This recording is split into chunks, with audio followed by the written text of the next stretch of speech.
Bismillahirrahmanirrahim. Alhamdulillah. Salatu wassalamu ala rasulillah.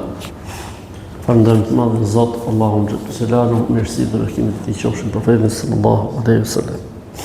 Libri mbi gjidhënien i kushtohet rëndësi gjidhënies sepse gjidhënia në Islam merr gjykimin e gjakut. Domethënë, nëse një fëmijë pin gji tek një grua, ai fëmia me fëmijët e tjerë konsiderohet vëlla ose motër, fëmijë, bir ose bi, por për shkak të gjidhënies. Domethënë ka të njëjtin gjykim, sikur më pas nga gjaku. Por që kjo të ketë fuqinë e gjakut ka disa kriterë. Kriteri i parë duhet që të jetë në kohën e gjidhënies. Koha e gjidhënies është 2 vite, siç e përmend Allahu në Kur'an. Kriteri i dytë duhet që fëmia mos ushqehet me gjë tjetër përveç qumshtit.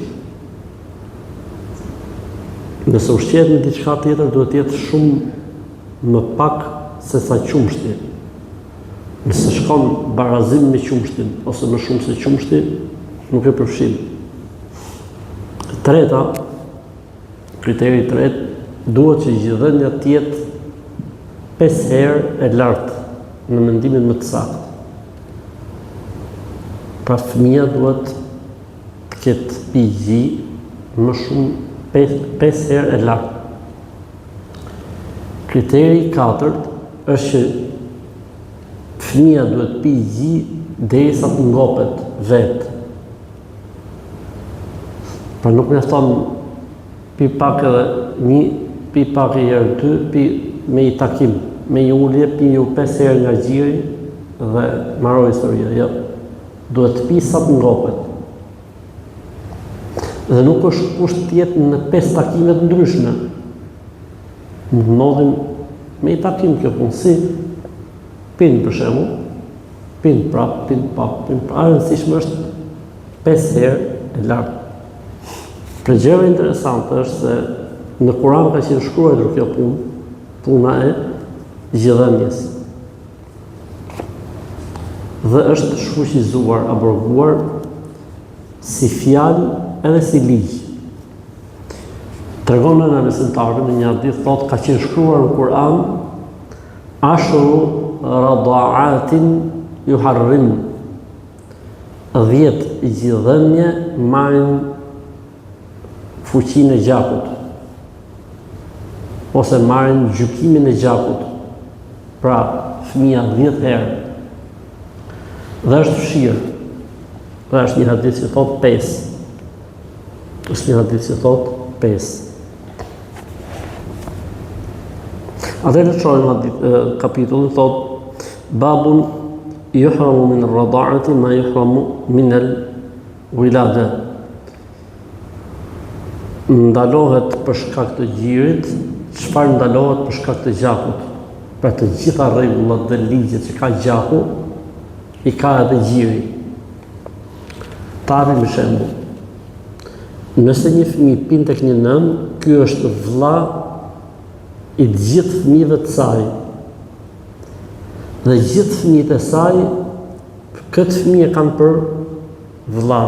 Nëse është gocë, kjo goca është motër e gjithë fëmijëve të saj, dhe gjithë fëmijët e kësaj e kanë për motër këtë gocën. Po fëmijët e tjerë, vëllezërit dhe motrat e këtij, nuk e kanë fare gjykimin. Fare, s'kan lidhje fare.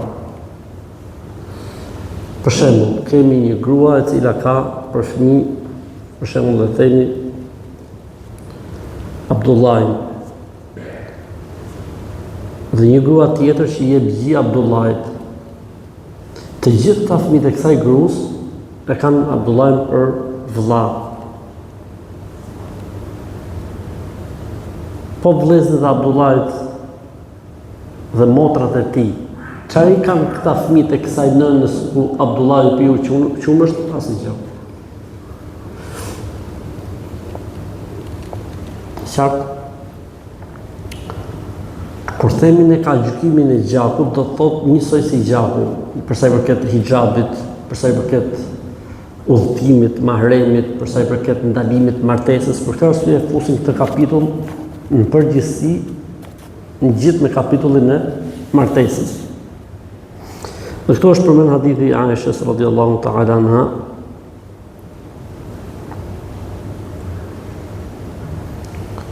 që thotë, i dërguari Allahu sallallahu alaihi wasallam ka thënë: "Na'am inna ar-rada'ata tuharrimu ma yuharramu ose yuhramu min al-walada."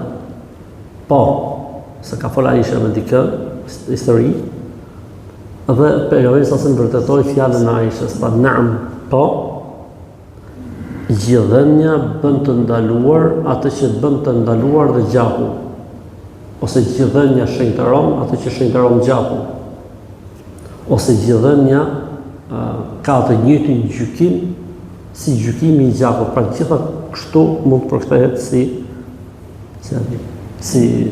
term, domethënë. Kështu që kjo kemi termin nëna prej qumshtit, kemi termin vllai prej qumshtit, kemi termin motra prej qumshtit, kemi termin babai prej qumshtit,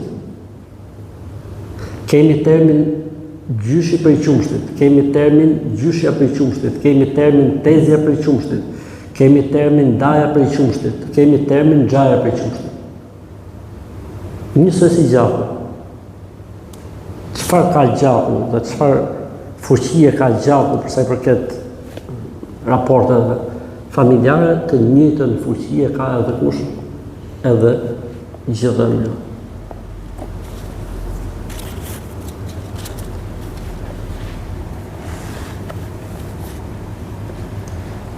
Kjo është, do të shkurtimisht, për sa i përket gjithëdhënies dhe Allahu din më së miri. Ndërkohë që ka edhe tema tjera që të trajtojmë. Assalamu alaikum wa rahmatullahi wa barakatuh.